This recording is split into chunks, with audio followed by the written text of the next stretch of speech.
Hey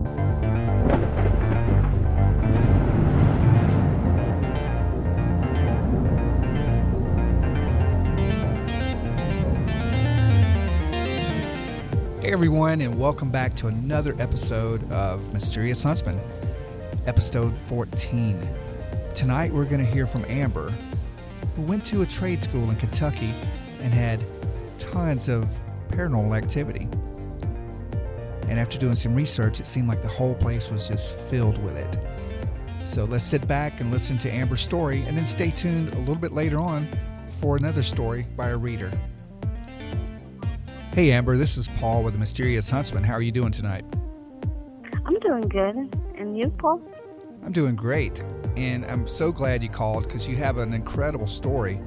And I understand that you went to the Earl C. Clemens Job Corps up in Morganfield, Kentucky at the time.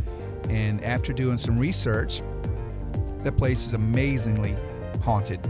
Or, reportedly haunted. It's got tons of stories attached to it, and I just really couldn't wait to get you online and just let you tell some of your stories because they sound pretty incredible. So if you're ready, if you want to tell us a little bit about yourself, go for it, or you can jump right into the stories. Okay. It was back in 2012, 2013 that I attended Earl C. Clemens Job Corps Academy. And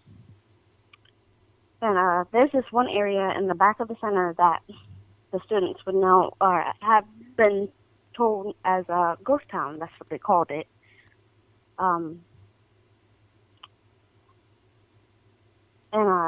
Me and my friends would go back there regularly and, just go check it out and investigate just to see what we could find and so on and so forth. But behind the center, there's buildings that are actually torn down. The chimneys still stand. There were the old housing for the I'm trying to think for the RAs. They're like dorm leaders, I guess, for the people on center. Right. And that's what they were there for. I'm not sure why they were torn down, but there was actually a couple older buildings back there, like a really, really old bathroom where it was just made out of wood and it was a hole in the ground, and I guess that was back from the World War II era. But the story goes that we were out there in that area, and we went a little bit past the building, and there's some silos that are back there that we've seen a black dog approach us. The dog came out of nowhere. It was just really odd and strange. As soon as it came, it left, just like that. Its eyes were a really weird red-orange color. I tried petting it, but it quickly moved away from me when I brought my hand to it. Now, was this nighttime or daytime? Daytime. Okay. It was almost evening, about maybe 4 or 5 o'clock. Okay. Then from there, we went to this one other area where there's a road that cuts off. There's nothing else there but just, woods and vegetation. And we decided to proceed towards that area. And we went in. And I know I didn't say this earlier, but my husband had grabbed a thick wooden stick. I don't know why. I guess he used it as a walking stick, or just in case, because we did see a snake earlier in the part that was demolished. So I guess he was carrying it around for protection. And we went past that area, and we had been walking for quite some time. So I decided to sit down and take a break. As soon as I sat down, I noticed that things just started to change around us. It just seemed like the whole area just turned like black and gray, like a sepia, like almost like 1800s type feel to it. And his friend was sitting right next to me. He kept repeating the same term over and over again. I forgot what it was because it's been so long. Um, but he kept repeating it over and over and over to me.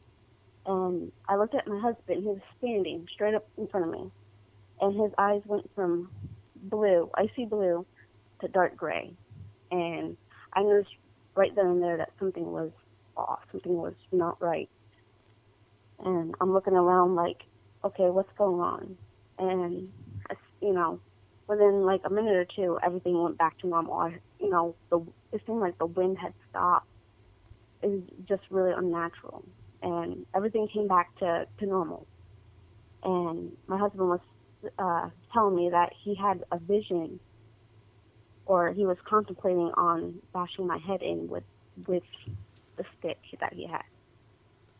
And I was like, okay. And I asked his friend, what was he saying? He said he didn't even remember what he was chanting over and over again. I'm like, what the heck just happened? Why did we jump in time? Did we enter a portal or something? And then after that experience, we left because it was starting to get dark. Usually, you don't really want to be out there past dark, as you hear stories and all types of stuff. There's potholes, you can break your leg. And so we headed back to center. And when we got back on center, we all made a vow not to speak of it again. And as far as I know, his friend hasn't spoken of it, and my husband doesn't like to speak of it. But I'm just wondering, like, why, how, why did it happen? How did it happen? What was that we experienced? Right, and that's. And that's I mean, I've heard of this sort of thing happening before. I mean, in other stories, but just real quick, like I was telling you earlier, I did research on this place, and after you told me it used to be called Camp Breckenridge back in the day. It was like an old World War II training facility. So, a lot of people, a lot of soldiers there died during training, but for some reason there seemed to be like attachments from other places showing up there too, according to the reports. But a lot of people that attended school there and stayed in the dorms reported tons of activity, and they also reported almost what you were saying, like some of the feelings of doom, dread, like maybe the weird. I didn't hear anything about the color change, like you see in black and white or the old sepia tones, but they reported having these angry feelings, like they wanted to hurt people. So it's kind of odd that you bring that up. That's really odd. And you mentioned earlier about seeing, and I don't know, I may be jumping ahead on your story, but you mentioned earlier about, did you or someone you knew saw or took a photograph and had an actual, maybe a Nazi soldier in the background, possibly? Yes. This was on a separate occasion. Okay, I was jumping ahead. I'm sorry. It's okay. Yeah. I was in his dorm because the dorms are set up like certain areas.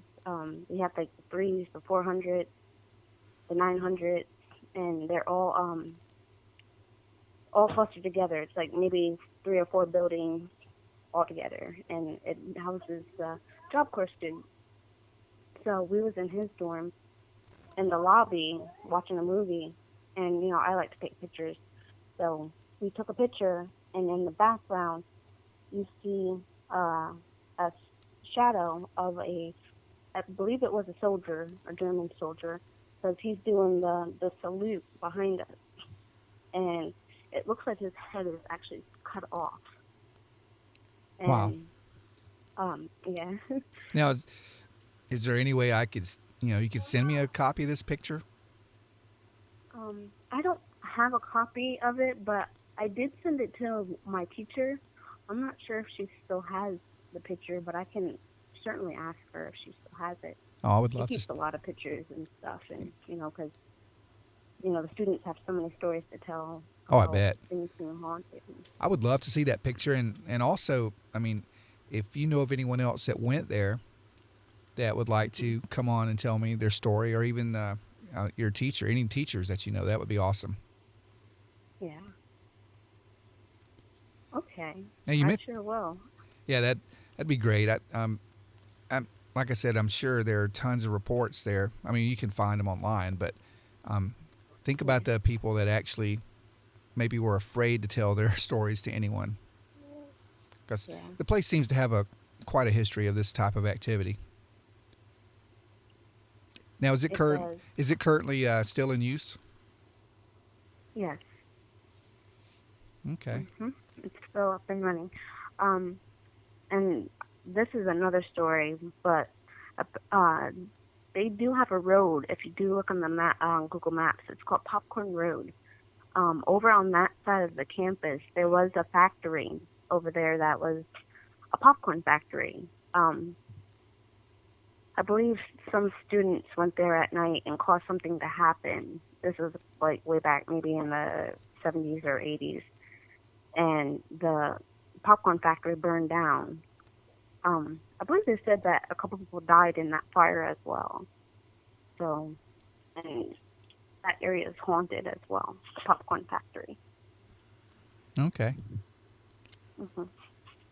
And you mentioned that you had, or did you take a video when you guys went out there the first time? Because I noticed you mentioned something about seeing maybe three like flying orbs, or maybe Yes, they were black orbs. You want to tell us about that? sure.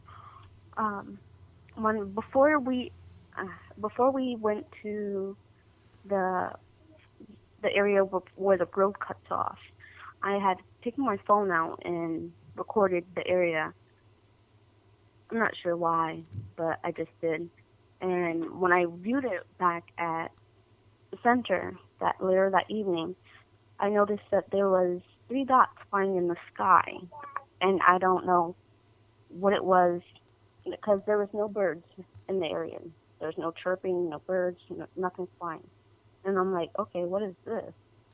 And they just flew around, and then they were gone. So that's where that comes from. It's just really, really odd. Yeah, and it seems like And that's like the second time you've mentioned that, like all sound goes away when you're in that area, or or at yeah, least or at least everything becomes just super still when something's about to happen, and you hear about that a lot. yeah. And I thought I would, pay attention to something like that, but I guess when you're just so caught up in the moment, like we were just having fun and just looking around and adventuring, that we really didn't pay attention to, what was going on around us until after the fact that that event took place, and and we decided to leave. We all noticed was like, didn't that seem odd to you that there was like no wind, no sound, no birds chirping, no. Yeah, and that seems to be the case sometimes when you'll have paranormal investigators out and they go to a place specifically to get or to capture evidence, your any kind of videos, apparitions, EVPs, which are electronic voice phenomenon. Um, and most of the time, they'll come away with nothing, but it's always the people that aren't looking for it, that are Yeah, snapping pictures or recording videos. They seem to just get lots of stuff, and yeah, I don't know why that is, but it's funny that way. It's like I've been out there a lot looking for things, and you spend a lot of just nights or days just with nothing, and it gets boring after a while if you don't actually capture any kind of anomalies on tape or film. But yeah, it's that one time you're not looking for it.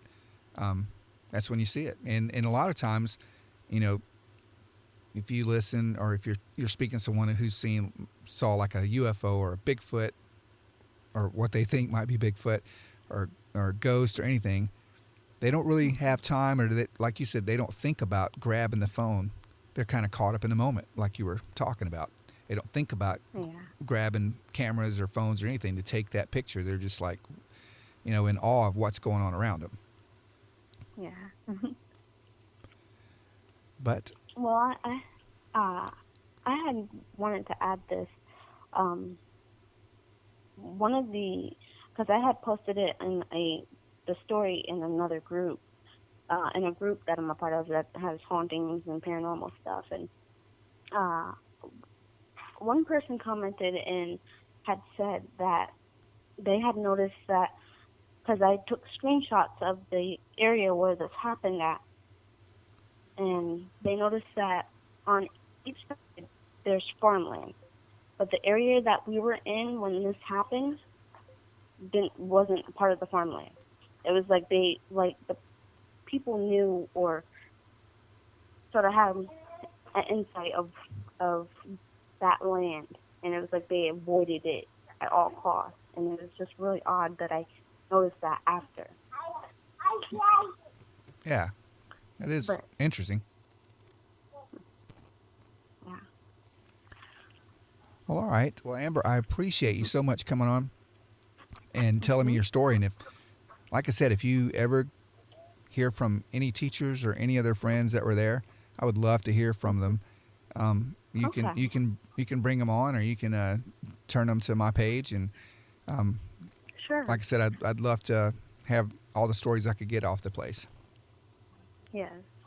I will definitely, And if your husband give or them your information. I was going to say, if your husband or friend ever decide they want to talk about it, I'll be here. Okay. Yeah. Well, all right. Well, I really appreciate you, and you guys have a good evening. You as well. Thank you. Thank you. So that was Amber's story when she went to Earl C. Clemens Job Corps up in Morganville, Kentucky. And after doing some research, I did find that there were several accounts of paranormal activity at this place.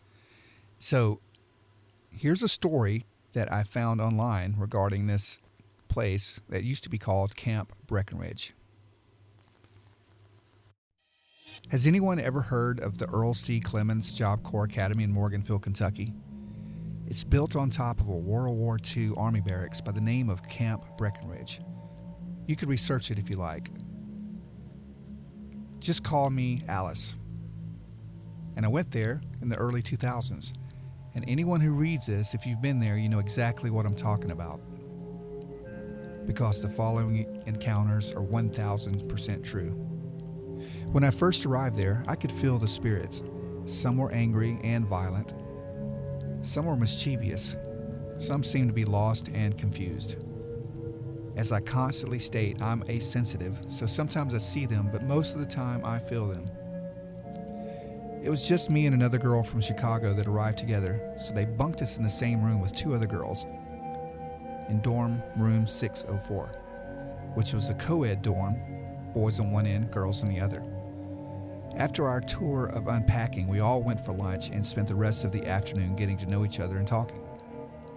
The room captain, who was the girl that had been there the longest, let's just call her Jane, asked us, did anyone tell you about the captain and how he haunts the dorms and the land? Me and the other girl said no. The other new girl scoffed and said she didn't believe in ghosts. Well, the girl just laughed and said, you will, and proceeded to tell us about the captain. So as the story goes, he was killed in the barracks by a grenade. It was a training exercise, and it was supposed to be a dummy grenade, but it was live, and someone threw it in as a prank, and it exploded. And the captain was just one of many people killed by it. However, I later researched that story and couldn't find anything about it. Supposedly, he was angry about his death, and he haunts the land to seek revenge on the people responsible. So every night, like clockwork, we would hear tapping on the windows and doors at exactly 2:18 a.m. The first few nights, the new girl assumed it was the older girls trying to scare her. But every time she would hear it, she would get up, and then the three of us would be sound asleep. She even told the night RA that she couldn't sleep because we kept pranking her. And we tried to tell her over and over again that it wasn't us, but she never believed us. They ended up switching her room, and the same thing would happen every night at 2:18 Tap, tap, tap. The taps would always come in threes. Since she didn't tell the girls what happened in her new room, there's no way they could have known about the tapping. After that, she finally started to believe that it wasn't us. So my story goes, one night around midnight, I was lying in bed with my book light on, a tiny, almost pen-like light that you clip onto your book so that you can read without turning the lights on. And I kept noticing a shadow moving back and forth past the window. My bed was third from the window, and there were no trees or branches or bushes that could have been swaying in the wind. Every time I would turn my head to get a glimpse, it would disappear. This continued until I fell asleep around 1 something. Then once again, at 2:18, we were all awakened by the tap, tap, tap on our window. We had a community bathroom and shower room. There were 12 showers and 12 bathrooms. Sometimes in the shower, girls would always complain about being touched while showering. And there's no way this could be the boys because there was always a male RA monitoring the boys' side and a female RA monitoring the girls' side. And another story is one night after being awakened by the tapping, I got up to use the bathroom. All of my roommates were asleep. So as I made my way down the hall to the bathroom, I waved at the RA and she waved back. So while in the bathroom, I hear the slow squeak of the shower knobs being turned on and the water shooting out of the shower head. I instantly freak out because there's no one in the bathroom but me. The shower room had a motion sensor light, and if anyone were in there, the light would come on, but it never did. Before I could get out of there, the motion sensor toilet directly across from me flushed on its own. I could barely pull my dress up myself before running out and into the room. After that, nothing major happened for a while, besides the tapping at 2:18 every night, and other little things like keys and clothes being moved. So fast forward to about 3 months later, I was in my class, and I was the only girl. It was a CDL class. So some of the other guys in the class stepped outside for a smoke. The class was far from the trade rooms, at least about a half a mile walk from the dorms. The guys started telling me about how if you come here at night, you can hear voices and see shadows moving in the darkness. Of course I believed it, and I want to come there at night to see for myself. I always get freaked out when something like this happens because it doesn't happen to me all the time. But when I see them, I get scared and run, recollect myself, then I'm okay again. Then another account. One night, I laid down to sleep. It was around 11 something at night, and just like clockwork, the tapping started at 2:18 again. I was pretty used to it by now, so I rolled over and decided to ignore it. Big mistake. A few seconds later, the window flew open so hard that it hit the wall and the glass shattered. There was this violent wind, and it was blowing so bad that our blankets flew off our beds. We were all screaming and ran to the room captain's bed, clutching each other and screaming at the top of our lungs. We could hear the male RA and the female RA banging on the door trying to get in, and the door wouldn't budge. Then, after what seemed like hours, which was only literally a minute, at 2:19 a.m. it stopped. The door opened up and the RAs ran inside to see what looked like a tornado had ripped through our room. We had woken up half the girls in our dorm and everybody was peeking in to see what happened. When we told the RAs what happened, of course they didn't believe us. Told us it was just our imaginations or a bad dream, and that one of us may be sleepwalking. The final and scariest thing that happened to me was right before I was set to leave. I had gotten my Class A CDL license, and the day before I sat to leave the academy, my friends threw me a surprise going away party. That night I slept up until around 1 something. And then suddenly I felt a heaviness on top of me. It was weighing me down as if there was a body on top of me. I opened my eyes to see a man sitting on top, facing away from me. A few blinks and I still saw him. Then as I started to hyperventilate, he turned around toward me. Except his body didn't turn. It was just his head and neck, all the way around. Now he was looking right at me, and his body was still facing away from me. He had a long beard, and he was missing half of his right jaw, which exposed shattered teeth. Now it was even more terrifying. He just said the word "stay" in a very long, creepy manner. As quick as he was there, he vanished. I sat up not knowing if I had just dreamt this man was sitting on top of me or if it actually happened. And that's a wrap on this episode of Mysterious Huntsman. Stay tuned, guys, because this upcoming Sunday, I'm going to have a very special guest on. And it's probably the main person that started me down this path after reading his incredible story all the way back in 1977. All right, guys. Have a great week, and I will see you soon.